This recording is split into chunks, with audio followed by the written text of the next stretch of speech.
Alaskan Corla, a story of a buried past, uncovering buried lives and a buried truth. This report in some areas confirms what was long suspected. In other parts, reveals a more nuanced and more challenging narrative. The Commission of Investigation has spent many years finding the truth, so we can now begin to provide some measure of healing and reconciliation, and above all, make restitution. As a country, we owe a debt to Judge Yvonne Murphy, Dr. William Duncan, and Professor Mary Daly and their expert team, and above all, to the survivors who provided testimony, and to the work of people who brought the issue of mother and baby institutions to the fore.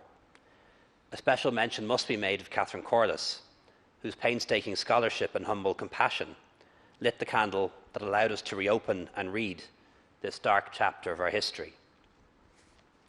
As Tánaiste, as a former Taoiseach, as a leader of my party, which was in government for some of this period, as a member of the government that established this commission, as a citizen and as a man, I want to offer my apology to the children who were hidden away at birth, discarded in death, and in life treated as a commodity or as second-class citizens, and to the mothers for whom there was no option but to enter a mother and baby institution and give up their child. They may have consented, but it was not the free and informed consent in the way we understand that concept today. We apologise and we ask for their forgiveness. Alaskan Corla, I think this report shames Irish society entire.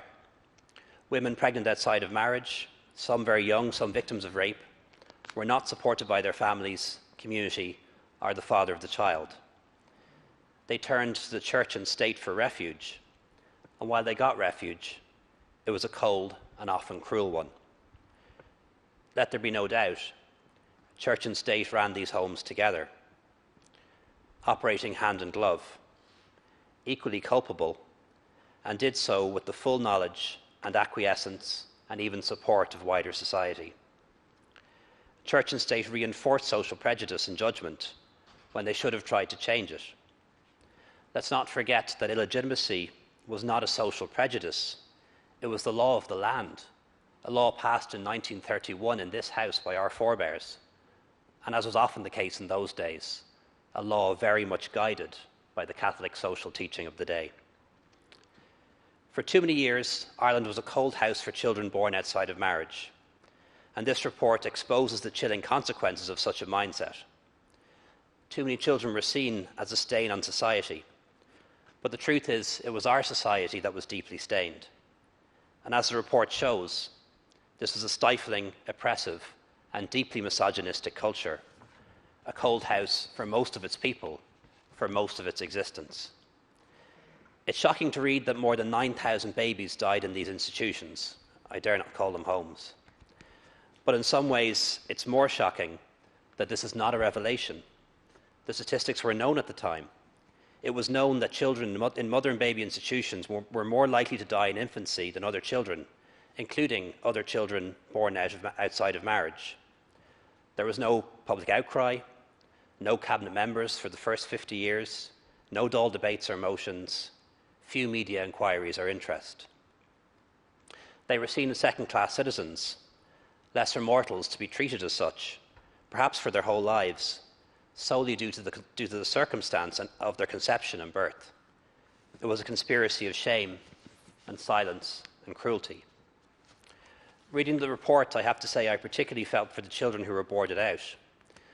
This is not fostering as we know it today. While there were exceptions, children boarded out were not raised as one of the family. Boys were often used as unpaid farm labour, and girls as carers or house servants. Their interests did not come first or second. Their education was unimportant. This was profoundly wrong, and they continue to suffer for it today. Alaskan Corla, I believe the survivors of the mother and baby institutions, alongside the survivors of industrial schools, constitute Ireland's stolen generation. As a society and a state, we stole from them the lives that they should have had, raised by their mothers in their own communities, known to their fathers, brought up to believe they were as good as anyone else, and could grow up to be anyone they wanted to be. It is late in the day, but now is our opportunity to make restitution on behalf of the generations that preceded us. The means by which we do so should be guided by the men and women who survived these institutions. They should be given time to read and reflect on the report, and they should inform us as to the next steps. The Commission in its recommendations points the way.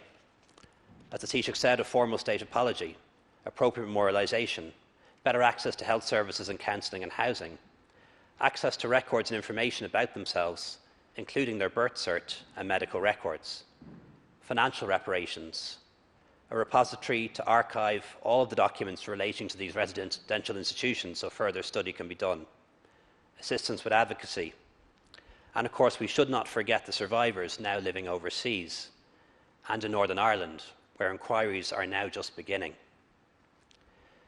This report teaches us that when good people believe bad things about others, terrible actions can be rationalised away.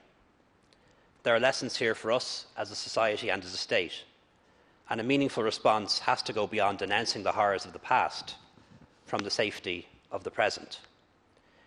People want to know their own truth, to find part of themselves that was for too long forbidden or kept secret, and we must facilitate that.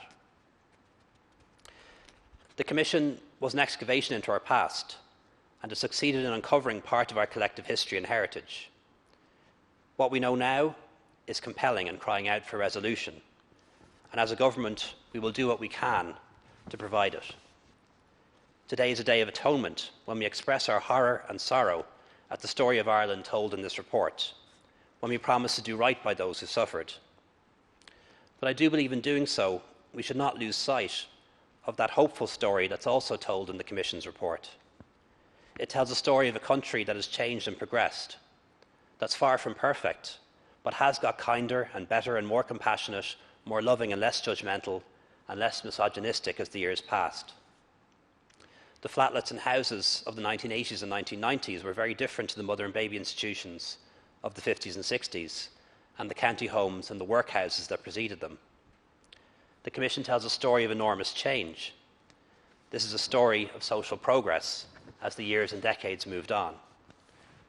Legal adoption in the 50s, sex education in our schools, social welfare payments for lone parents which gave them real options from the mid-70s, the introduction of free healthcare for pregnant women and newborns, changing attitudes to sexual morality and personal freedoms, a less deferential view of the Church, a more questioning attitude to the state, legalised contraception, the Status of Children Act, which abolished the concept of illegitimacy from our law, the right to divorce and remarry, the slow but steady dismantling of the architecture of patriarchy on which our state was formed, huge improvements in maternity care and neonatal care, leading to a situation whereby death in pregnancy or in the early years of life is now exceptionally rare in this country. The Children's Rights Amendment to our Constitution, new laws and new attitudes to consent and domestic violence, Children First, and the introduction of mandatory reporting of child abuse, and the ongoing decongregation of our residential institutions for people with disabilities or mental illness in favour of community living, often facing objections. So we should not be afraid or embarrassed to reflect on how much we have changed as a society and as a state, and how far we've come. Doing so does not belittle in any way the maltreatment or experiences of women and children in the mother and baby institutions. Rather, it reinforces how awful they truly were.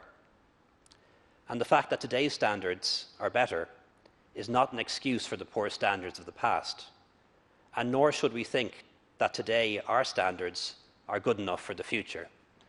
People in decades hence may look back on this time and point to our failings too and have to apologise for them. So as we read this report, both hopeful and shameful, it should spur us on to do better in the years to come, not just for the women and children who survived the mother and baby institutions, but also the women and children of today and of the future. Today we understand a little better the tears that were shed over many decades by those who were judged so harshly, by those who had their human rights dishonoured. We cannot change the past, but we can rededicate ourselves to giving people their truth, recognizing the hurt and damage that was caused, saying sorry, making amends, and then seeking forgiveness. Thank you very much. Thank you, Tánaiste.